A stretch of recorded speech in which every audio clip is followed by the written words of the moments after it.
lovely viewers. Welcome to Royal Telly, your go-to channel for all things royal. I'm your host, Chloe. Today we're diving into the recent, rather public return of Kate Middleton at Wimbledon after an extended period of sickness absence. Yes, the same absence that reportedly made it too difficult for her to attend the Royal Ascot. Quite a leap, wouldn't you say? From being bedridden to securing prime box seats just in time for tennis and photo sessions. Now, isn't that an extraordinary coincidence? Many well-wishers have expressed joy at Kate's recovery. However, the timing of this recovery has raised more than a few eyebrows. It has a distinct whiff of strategy about it, don't you think? It's almost as if Kate has a knack for reappearing just when Harry and Meghan are about to make headlines.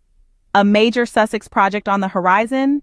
Suddenly, Kate is miraculously healed. News about Meghan and Harry's Netflix deal?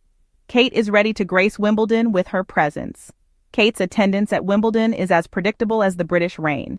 She is the undisputed Duchess of the tennis court, illness or no illness. Even when she's been notably absent from royal duties, Wimbledon remains her royal duty of choice.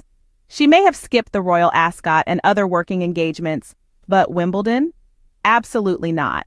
She's there, front row, dressed to the nines, flashing that camera-ready smile. It's clear that this isn't about tradition anymore. It's all about public relations and optics. The public isn't blind to this game. Far from it.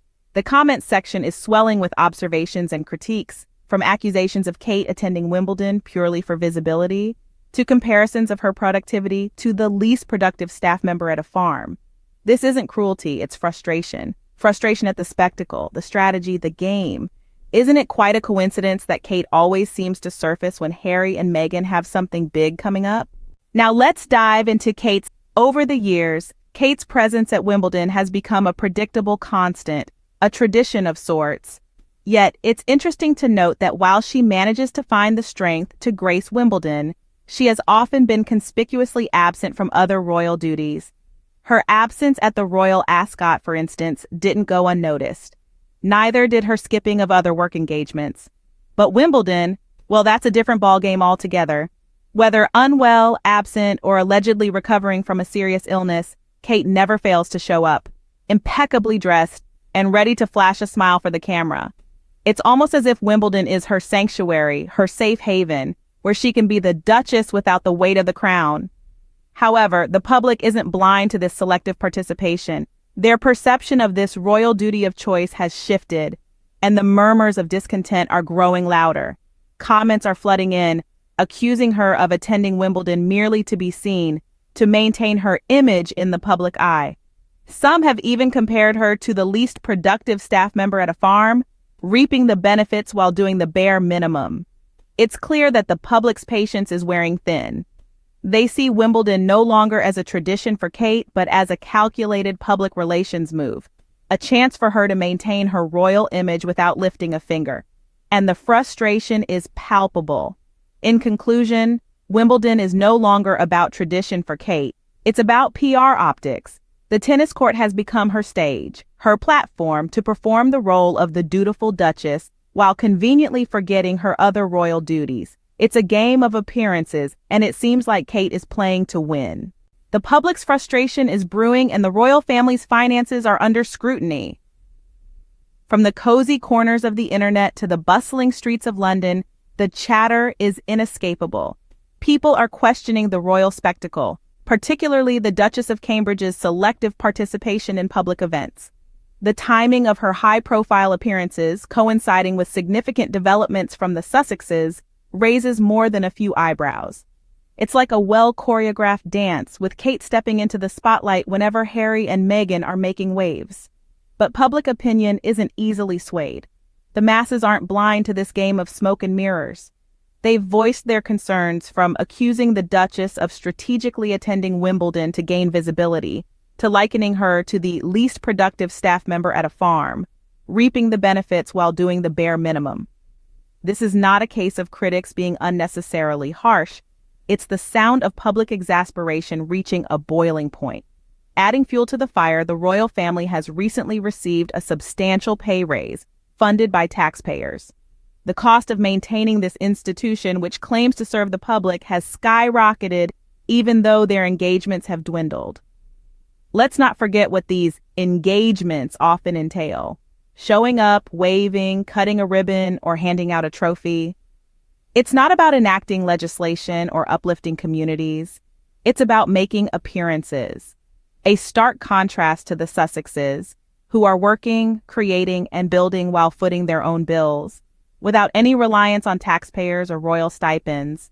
The question on everyone's lips is, are we funding an institution that claims to be a service but is merely showing up, waving, and cutting ribbons? It's a question that demands an answer, a conversation that needs to be had. As eyes continue to scrutinize the royal finances, it's clear that the public's patience is wearing thin. They want value for their money, not a well-staged spectacle. They're not buying the narrative that's being sold, and it's time the palace took notice. Are we funding an institution that claims to be a service but is merely showing up, waving, and cutting ribbons? Let's take a moment to contrast the Sussexes' hard work and independence with the palace's favored treatment of Kate and William. Harry and Meghan are truly a force to be reckoned with. They've forged their own path, stepping away from the royal fold to pursue meaningful, impactful work that resonates with people around the globe. They aren't sitting back and relying on the taxpayers' money to fund their lifestyle. No, they're out there, creating documentaries, writing books, and developing public programming. They're working, they're earning, they're creating, they're building, and they're doing it all independently. They're paying their own bills, completely detached from royal stipends. And yet, how are they treated? They're demonized, mocked, and targeted, while the palace shields Kate and William. It's a stark contrast, isn't it? The Sussexes are out there working hard, making a difference, and the palace seems to be doing everything in its power to undermine them, to diminish their efforts, to belittle their achievements. Meanwhile, Kate and William are skipping out on royal duties to enjoy skiing holidays and luxury breaks. And the palace? It not only turns a blind eye but seems to be facilitating this behavior, favoring them over the hardworking Sussexes. It's interesting to note here that Harry and Meghan's actions are not just about carving out a life and a legacy for themselves. Their work is making a tangible impact in various sectors and communities, uplifting people and bringing about positive change. They aren't just showing up, waving and cutting ribbons. They're actively contributing to society, creating content that matters and making a difference. And yet, the palace seems to be more interested in protecting the image of the royals, who choose luxury breaks over duty, who prefer photo ops to meaningful engagements. It's a sad state of affairs, one that raises questions about the priorities of the palace. While the Sussexes are demonized for their independence and hard work, Kate and William are protected as they enjoy luxury breaks. It's time we question, who are the real royals here? The ones who work hard and make a difference, or the ones who enjoy the perks without putting in the work? It's hard to ignore the pattern that's emerging with Kate's public appearances.